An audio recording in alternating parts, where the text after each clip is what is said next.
বন্ধুরা, আজ এই ড্রাগন গাছের লাস্ট ড্রাগন হারভেস্ট করা হবে।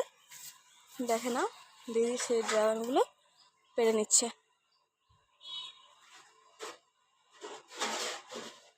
দেখো কি সাইজ আছে ড্রাগনটার। আগে এরকমটা এতটাও বড় হয়নি, দেখো কতটা বড় হয়েছে। তোমাদের আমি কল্পনা করতে পারিনি যে এরকম হবে।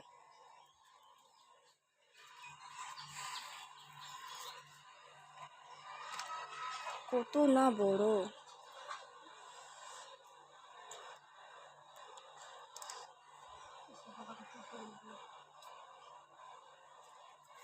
দেখো কত বড়, দেখেই মনটা ভরে যাচ্ছে। না মোট 3টে ড্রাগন ছিল, আজ সেগুলো